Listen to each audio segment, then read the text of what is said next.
I was standing in my kitchen at 2 a.m., staring at a text that said, "If you really loved me, you'd answer right now." My 17th response that day. When it hit me, I had become a ghost in my own life. The man I loved had turned "prove you love me" into a weapon that drained my bank account to $16, isolated me from everyone I cared about, and made me stop trusting my own memory. If you've ever heard someone say, "Prove you love me," I need you to understand something right now. It's not a request. It's a trap. And I'm about to show you exactly how it works before you lose everything like I almost did. Because I lost 2 years, my savings, my friends, and very nearly my sanity before I understood what was actually happening. It started so differently. He was magnetic, the kind of person who walked into a room and changed the air pressure. When he looked at me, I felt seen in a way I had never experienced before. He asked questions about my childhood, my dreams, the weird little things I thought no one cared about. On our third date, he told me he could see us getting married someday. He described the house we'd live in, the trips we'd take, the life we'd build. I remember feeling this rush of warmth, this sense of finally being chosen. Within a month, he had a drawer at my place. Within 2 months, he had a key. He talked about our future like it was a done deal. But there was something underneath that I couldn't name yet. He would make these grand declarations about our future, especially right after we'd had a disagreement. If I mentioned feeling uneasy about how quickly things were moving, he'd launch into a speech about the beach house we'd own in 5 years. If I brought up something that hurt my feelings, he'd distract me with plans for a vacation. I thought he was being romantic. I didn't realize he was teaching me that my feelings were obstacles to be bypassed with fantasy. The first time he said, "Prove you love me," it was almost playful. We had been dating for 4 months. I had plans to visit my best friend for her birthday weekend, plans I had made before I even met him. When I reminded him about the trip, his face changed. Not angry exactly. It just hurts. "I thought we were building something real," he said quietly. "But I guess I'm not your priority." I felt this immediate panic in my chest. I tried to explain that I had committed to this months ago, that my friend was counting on me. He listened with this sad, distant look. Then he said, "If you love me the way I love you, you wouldn't want to leave. But it's fine. Go. I'll be here when you get back. Maybe." That maybe hit me like a punch. I canceled the trip. When I told him, his whole demeanor shifted. He pulled me into his arms, told me how much it meant to him that I chose us. He said, "See, that's how I know you really love me. You put us first." I felt relieved, validated, like I had passed some important relationship test. I didn't call my friend back for 3 weeks. When I finally did, she asked if I was okay. I told her I was happier than I had ever been. I believed it. The request started small after that. He needed to borrow money for rent because his paycheck was delayed. Of course I helped. He needed me to skip my workout class to spend time with him because he had a hard day. Of course I stayed. He needed access to my social media accounts because he wanted to feel close to me. I hesitated. It felt invasive. But he looked so hurt by my hesitation that I handed over my passwords to prove I had nothing to hide. Each time I gave something, he seemed satisfied. For a little while. But the intervals between requests got shorter, and the tasks got bigger. 6 months in, I started noticing a pattern. Every time I achieved something, got good news, or felt proud of myself, he would have a crisis within hours. I got a promotion at work. That night, he told me he was worried I'd leave him now that I was making more money. I spent 3 hours reassuring him instead of celebrating. My article got published in a magazine I had pitched to for years. He barely glanced at it, then told me he was feeling sick and needed me to take care of him. I ran my first 10-kilometer race. When I came home, glowing and exhausted, he was sitting in the dark. He said he had been thinking about all his failures, about how everyone else was moving forward while he was stuck. I sat with him for hours, building him back up. I didn't mention my race again, but there was this small, quiet voice in the back of my mind that kept asking, why does his struggle always happen right when I'm happy? I ignored that voice. The first time I tried to set a boundary, I thought I was losing my mind by the end of the conversation. I had started therapy because I was feeling anxious all the time. My therapist suggested I might benefit from having some limits around my time and energy. So I tried. I told him I needed one night a week to myself. Just one night where I could recharge, see friends, or do nothing at all. He stared at me like I had just told him I wanted to break up. One night, he repeated slowly, you need one night away from me. I tried to explain that it wasn't about getting away from him, that I just needed some balance. If you loved me, he said, and I felt my stomach drop, you wouldn't need a break from me. Love doesn't take breaks. Either you want to be with me or you don't. I tried to hold my ground, but then he started listing all the things he had sacrificed for me. Time with his friends, his hobbies, his freedom. He had given me everything, and now I was asking for space? By the end of the conversation, I was apologizing. I was the one comforting him. I was the one promising I'd do better. I never brought up the boundary again. And I stopped going to therapy 2 weeks later because he said my therapist was trying to break us up. The money became a problem I couldn't ignore. It wasn't just occasional help anymore. It was constant. Rent, bills, food, gas, concert tickets, new clothes because his old ones were embarrassing. Every time I hesitated, he'd remind me of the future we were building. When I get back on my feet, I'm going to pay you back double. We're a team, remember? I wanted to believe him, but I was drowning. I had maxed out 2 credit cards. I was eating instant noodles for dinner most nights while he ordered takeout. I had stopped buying anything for myself because there was nothing left. When I finally told him I couldn't give him any more money, that I was in financial crisis myself, he looked at me with such disappointment. So that's what I am to you, he said, a burden. I thought we were partners. I thought you believed in me, but I guess when things get hard, you're just like everyone else. I gave him $300 the next day, money I didn't have, money I borrowed from my own mother while lying about what I needed it for. He took it without thanking me, because by then, me giving had become an expectation, not a gift. I started keeping track of things in a journal. My therapist had suggested it. She said it might help me see patterns I was missing.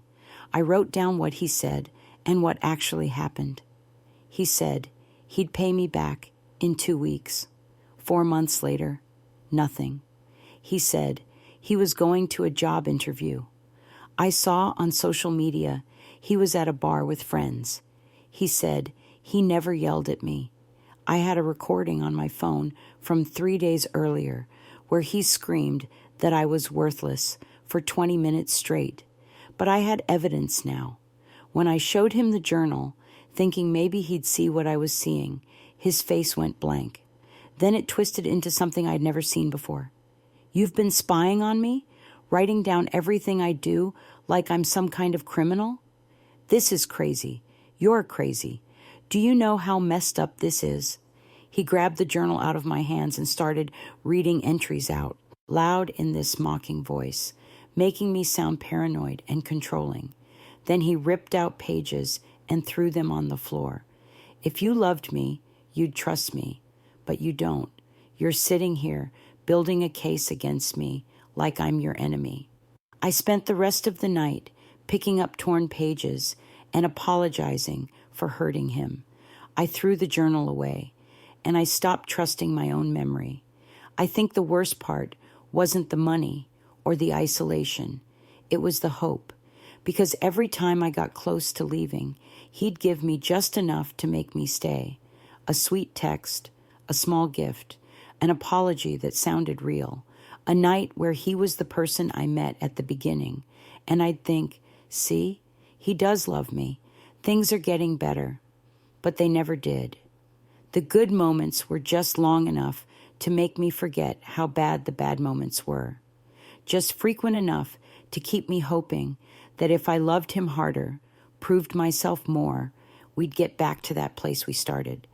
Those occasional good moments kept me hooked like someone playing a slot machine, always thinking the next pull would be the big win.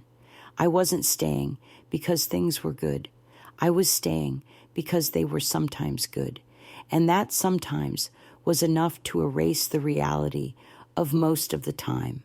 The breaking point came on a random Tuesday.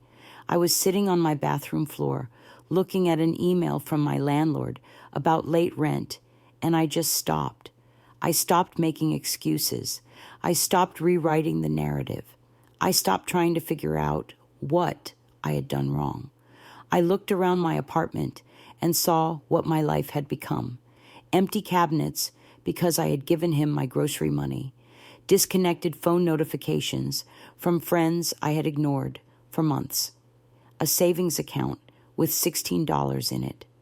A credit score that had dropped 140 points. A calendar with nothing on it except his needs, his schedule, his wants. I had organized my entire existence around proving I loved him enough, and I finally asked myself the question I had been avoiding for 2 years. What has he ever done to prove he loves me? Not what he said, not what he promised, what he actually did. The answer was nothing. He had never sacrificed for me, never chose me over his own comfort, never protected my peace, never celebrated my wins. He didn't love me. He loved what I gave him. I didn't tell him I was leaving. Every article I read, every support forum I found said the same thing. Don't give them a chance to talk you out of it. So I didn't. I waited until he left for the day. I packed what mattered. I changed my locks. I blocked his number, his social media, his friends, his family, every possible avenue he could use to reach me. I left a note that said, "I'm done. Do not contact me." And then I sat in my empty apartment and waited for the relief to come. It didn't.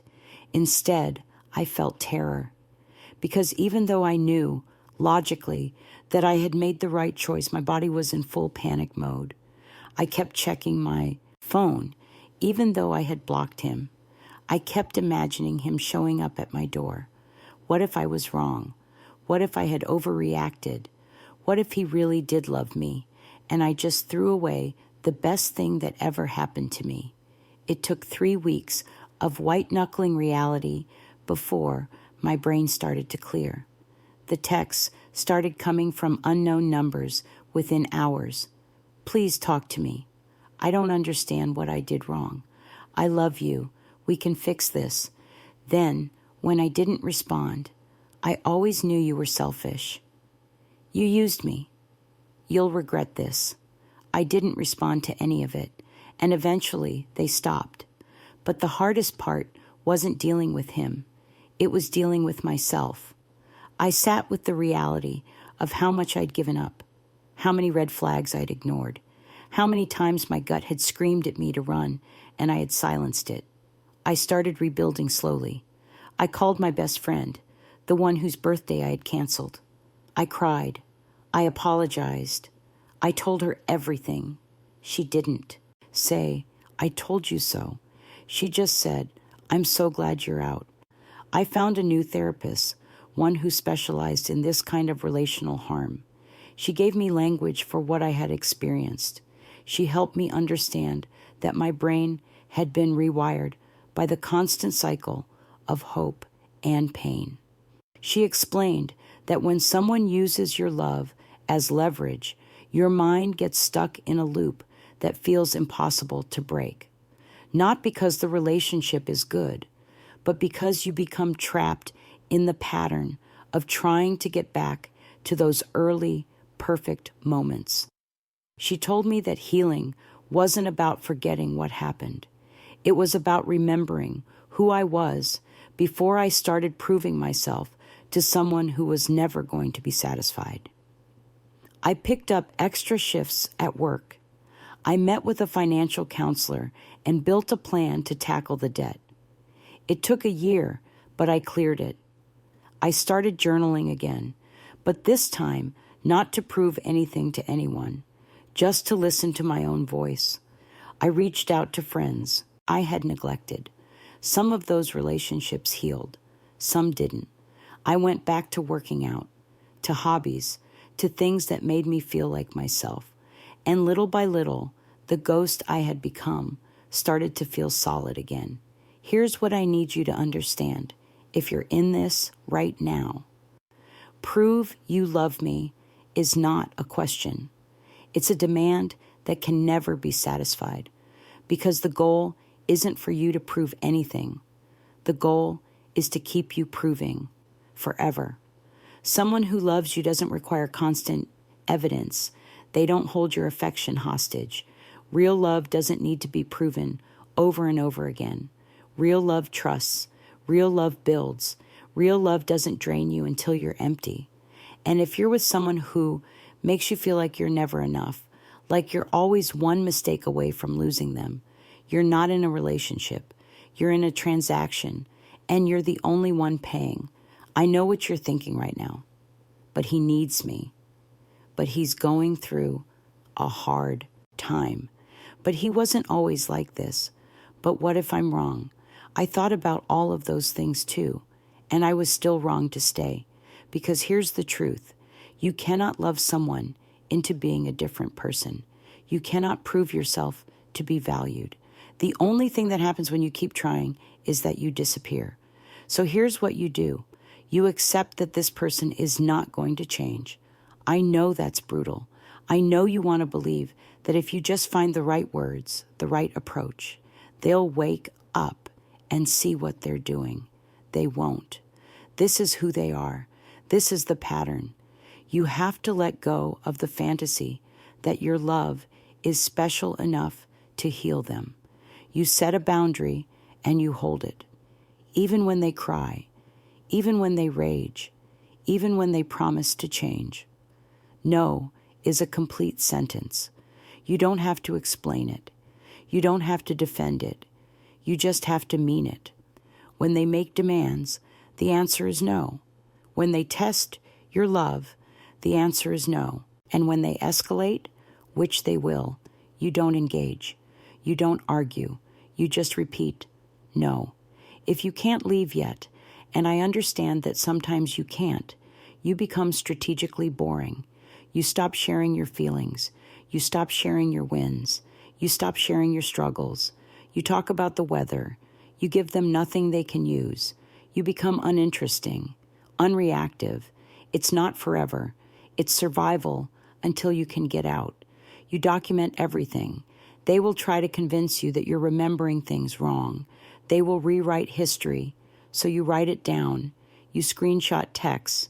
You save emails, not to build a case, but to anchor yourself to reality when they try to make you doubt it. When you leave, you cut contact completely. No closure conversation, no final meeting, no letting them explain. They will use that opportunity to pull you back in, and they're very good at it. You block the number. You block social media. You block their friends and family. You close every door, and you don't open them again, even when they show up with apologies and promises and tears, because this is the cycle. This is the part where they try to reel you back in. And if you go back, it will be worse than before. You get professional help. This isn't something you can just get over. This rewires your brain. You need someone trained in this specific kind of relational trauma, someone who understands the bonds that form in these dynamics. You need help breaking the pattern that keeps pulling you back. You rebuild your support network. Call the friends you ghosted. Apologize if you need to, but don't be surprised if some of them aren't ready to trust you again yet. Start where you can. Join a group. Find a community. Connect with people who've been through this. You can't do this alone. And finally, you forgive yourself for staying too long, for ignoring the red flags, for believing the promises. You did the best you could with the information you had at the time. And now you have new information. Now you know what this looks like. Now you know how it works. So you take that knowledge and you protect yourself, not just from this person, but from anyone else who ever tries to use your love as a weapon. I've been out for 3 years now. I'm not going to tell you it was easy. I'm not going to tell you the healing was quick or clean.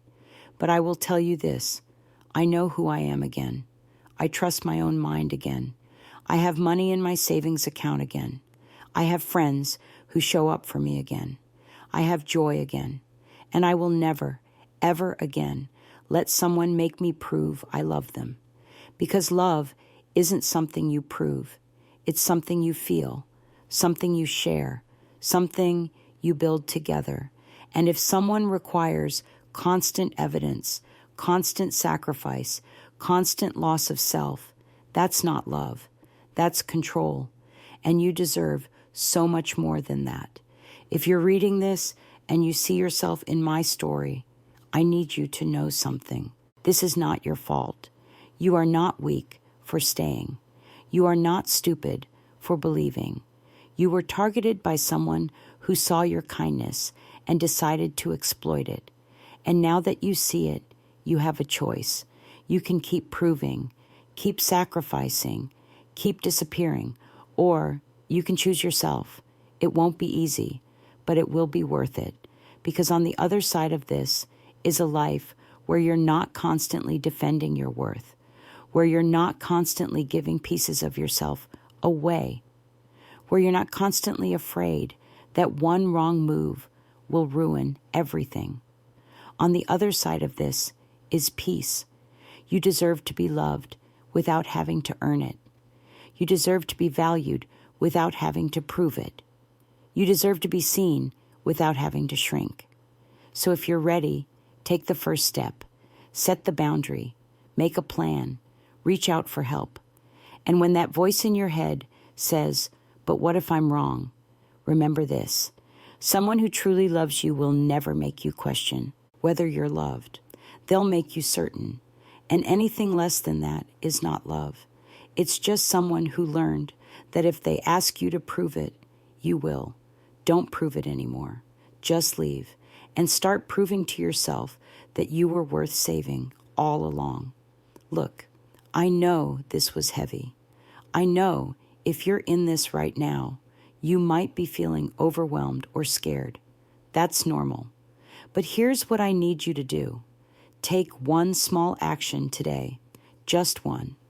Maybe it's writing down what happened in a private note. Maybe it's reaching out to one friend you've been avoiding. Maybe it's just saying no to one request and seeing what happens. You don't have to blow up your whole life today. You just have to take one step toward remembering who you are. If this video helped you see something you couldn't see before, hit that subscribe button and turn on notifications, because I'm going to keep making videos that tell the truth about what these relationships actually look like. Videos that give you the language and the tools to protect yourself. And if you know someone who needs to hear this, share it with them. Sometimes we can't see our own situation clearly, but we can see it in someone else's story. You're not alone. You're not crazy. You're not imagining it. And you're absolutely strong enough to choose yourself. I'll see you in the next one. Stay safe.